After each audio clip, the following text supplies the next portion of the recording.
What's up, guys, and welcome to our second to last Season 7, The Clone Wars episode full breakdown. Today we're talking about Shattered, which I think is going to come to be known as the Order 66 episode.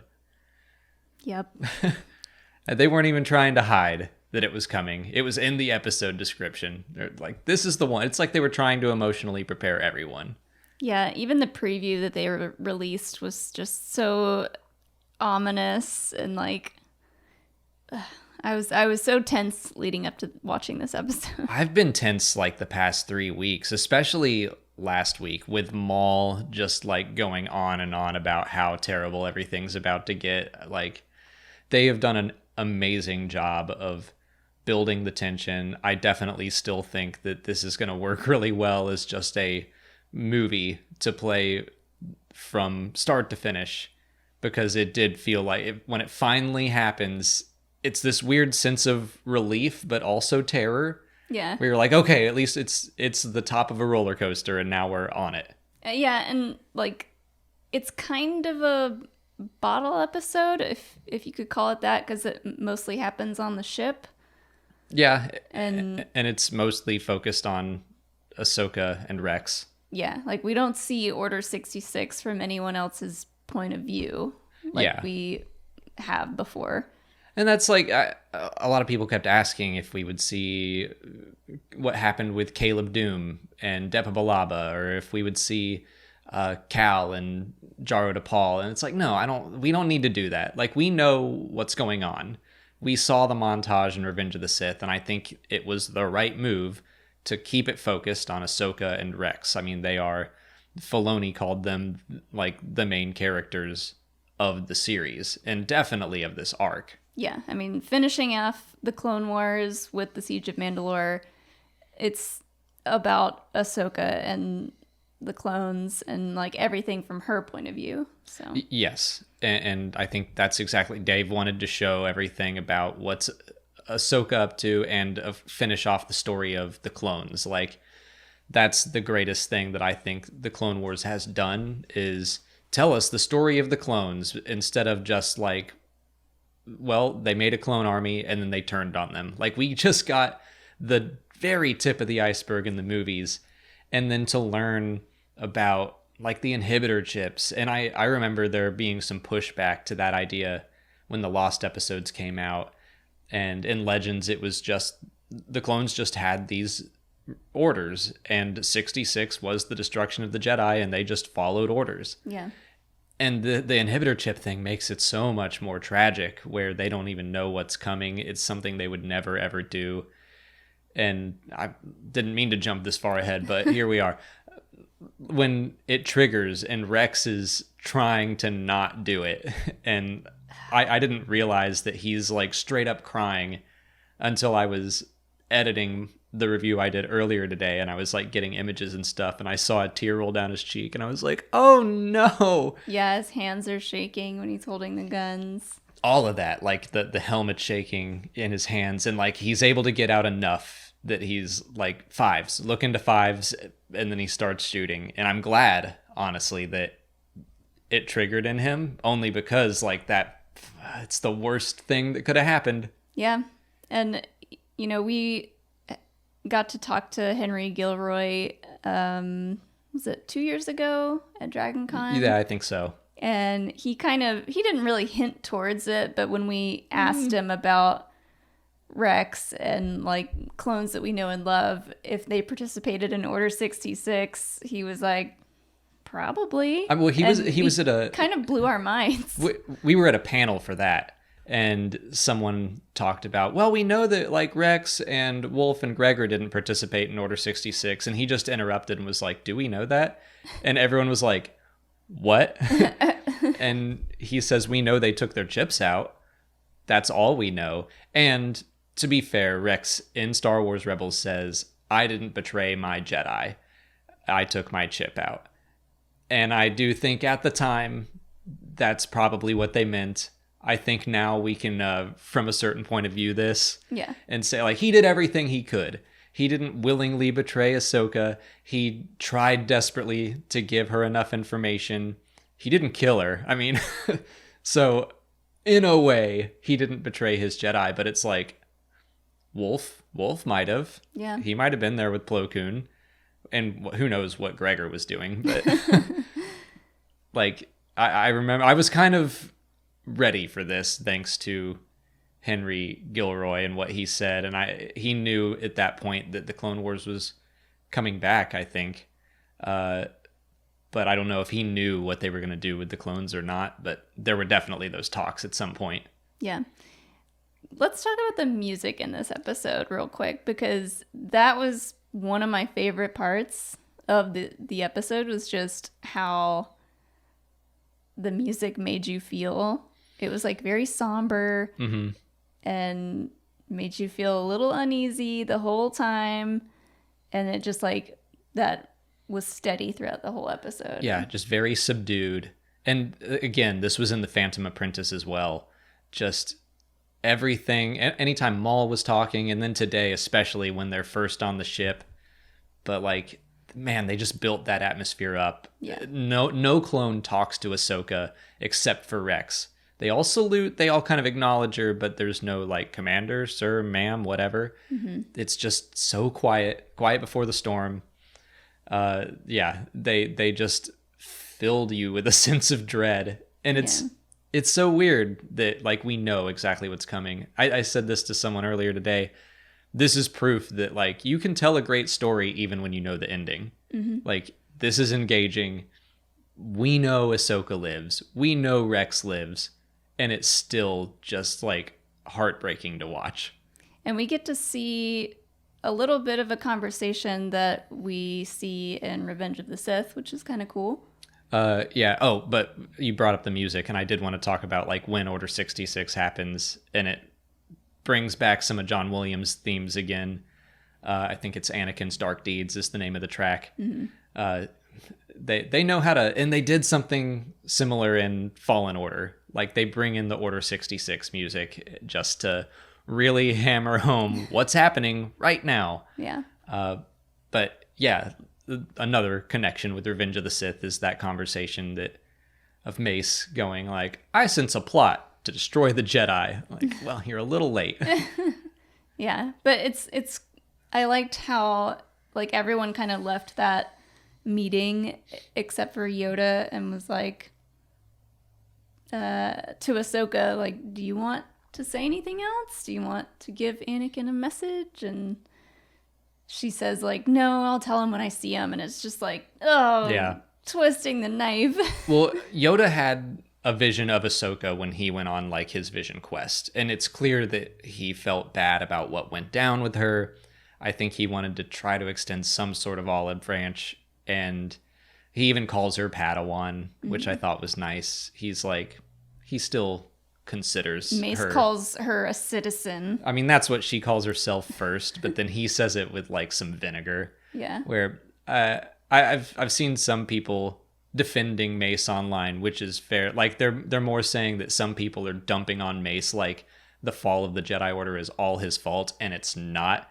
But just in that scene, I was like, dude, you were this close. You were this close to, like, the two of you could have combined your knowledge if you had just trusted her a little bit. If you had said, hey, sorry about what happened. But the Jedi just, some of them can't do it. It's like Luminara going to the Martez sisters to be like, well, may the Force be with you. Sorry about your parents. Bye. Yeah. Just like, be a person for a second. And I really also liked that Ahsoka kind of, she doesn't really have a vision, but she hears some of the familiar phrases from Revenge of the Sith of what's going on. And she kind of like stumbles a little bit, and then all hell breaks loose. Yeah, I wonder if she straight up heard that stuff, or if that was just like to tell us, okay, this is kind happening of what she's feeling. Yeah, right now. Yeah, I don't know how to interpret that exactly. But Hayden Christensen is listed in the credits as playing Anakin. Apparently, they layered Matt Lanter and Hayden, those lines together to just kind of like blend it. That's nice. Which, yeah, that's a nice touch. So Order 66 goes off, and then she goes to Maul, which We were both just like, is it gonna I was happen? like, do it. Are they gonna team up? And we almost got it, but Yeah. it makes more sense for her to be like, I'm not helping you. Honestly, like, this is what I've really appreciated about this arc, is that there are things that I'm like, yeah, do it, and I'm expecting them to do this thing, and then they put me on my heels, and like, I wasn't expecting Maul to be like, join me. I wasn't expecting Ahsoka to say okay, even if that was short-lived, and then it happens again, and I was like, yeah, team up, give him a blue lightsaber, this is gonna be awesome. But then they don't do that. Yeah. And part of me, I don't know why I want to see Maul with a blue lightsaber so badly, but I like Ahsoka's like, this isn't about you. Yeah. I need a diversion so I can save my friend. And her line about like, go cause some chaos, it's what you're good at. I was like, Yeah. perfect. And he's like, will you give me a fighting chance? And she's like, I'm not rooting for you. I was like, this is so good. Like, I loved all that banter. Yeah. So I don't think I would want to sacrifice that exchange for Maul with a blue lightsaber. And he didn't need it. Yeah. I mean, we saw, like, he got his own Vader hallway scene. Oh, yeah. It was so similar to the Vader Rogue One hallway scene, but, different also. Sure. And just awesome. I mean, I Awesome love... and sad. I'm like, I don't want to yeah. see all the clones being killed, but it's still like Maul being badass and not even having to have a lightsaber. Definitely conflicted feelings there, because he was doing some cool things, but also you're like, oh, these clones are not themselves. They can't help it. But Maul would have killed them either way. So it's... And not to backtrack like all the way to the beginning, but what do you think about the container that they had Maul in? Oh, yeah. I think I called it Old Republic Carbonite. Yeah. Like, well, we can't freeze people yet, but it's still just a big, like, concrete block. Yeah, like Bo-Katan says it's the last of its kind, and it's for when the Mandalorians needed to contain the Jedi, I guess, during that war. But I thought that was a cool touch, and it had some cool old Mandalorian art on it. Yeah, I wonder if they took it out of a museum or something. Like, it's the only one we have left. Well, there was something I really dug. It was after Order 66 happens, Rex walks into the camera. You get like a close-up of his helmet, and then it cuts to the Mandalorian helmet on Maul's thing and pans up. And it was just like this whole reminder of, yeah, the Mandalorians used to fight and kill Jedi, and then they made the clone army from a Mandalorian, which Almec says they're not. I think that they probably are. I bet Jango and Boba Fett follow the creed or whatever. So it's just like, yeah, they made their entire army of Jedi killers, and it's just like a subtle reminder of that. Yeah, I also thought it was interesting that, so we weren't really sure up until this episode whether or not Maul knew details about what was coming.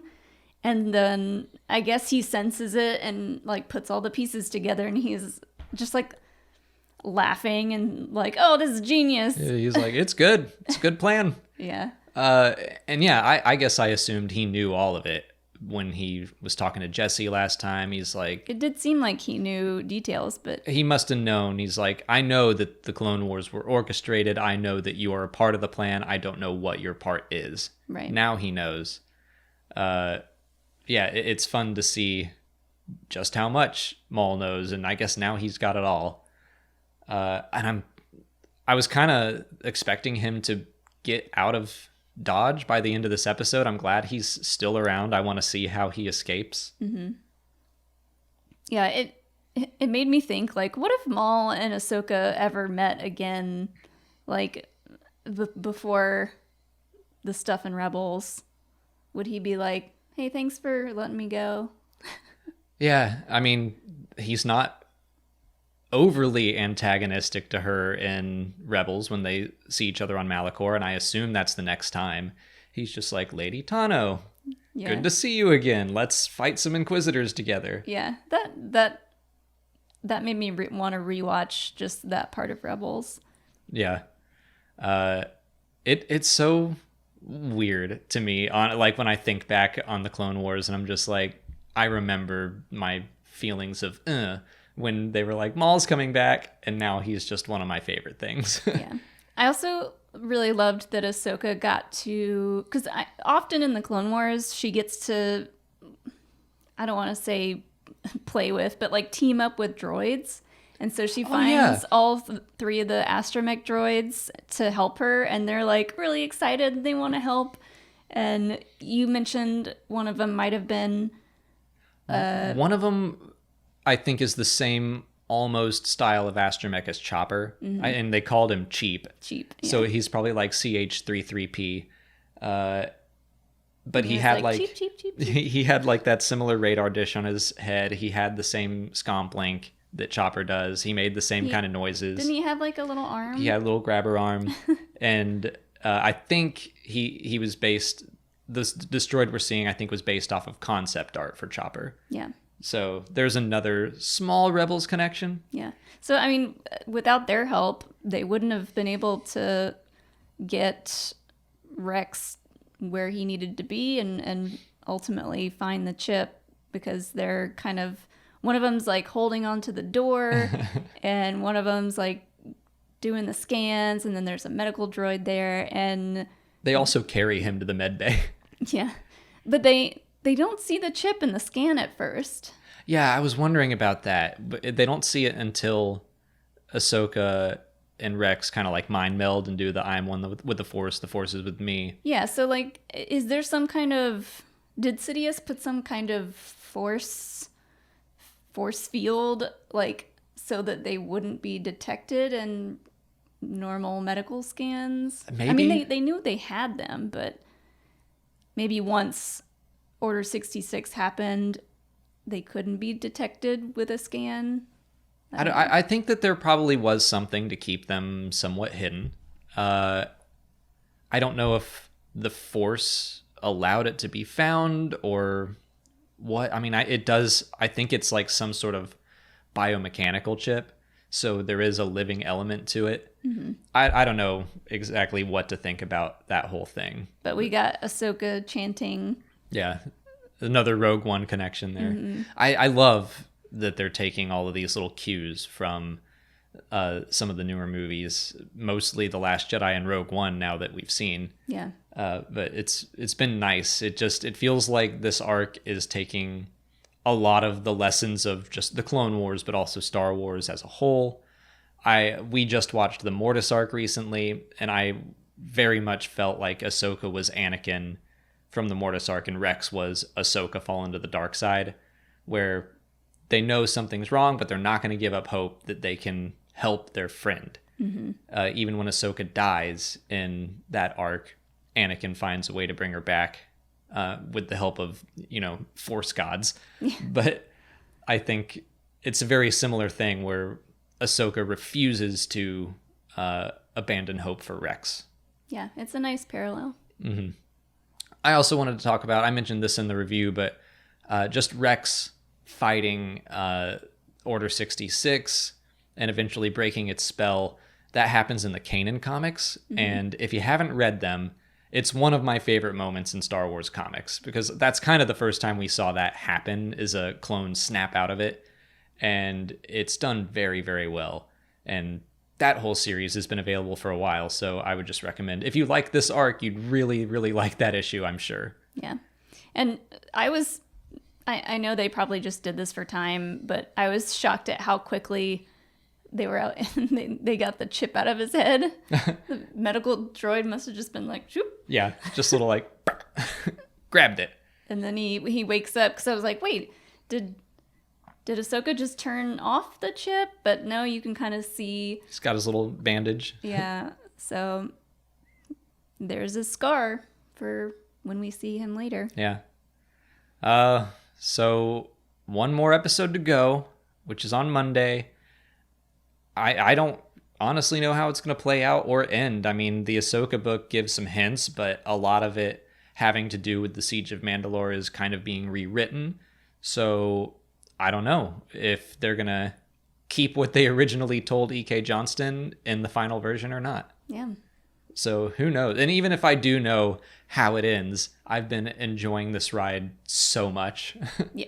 I specifically not reminded myself about the Ahsoka novel just so that more of this feels brand new to me. Yeah, I haven't read it since it came out, and I think I'll probably just read the early chapters once all of this is over, just to compare and contrast. But it would be cool to read the book again after this is over. yeah, because the bulk of the book is still going to be exactly as it was. It's just like the first couple pages where they mention the Siege of Mandalore, that is being changed a little. And even like we got our canon timeline video coming out on Monday, and I got to this point and like I can't be doing it at the last second here, so I just very vaguely was like, and in the chaos of Order 66, Maul escapes.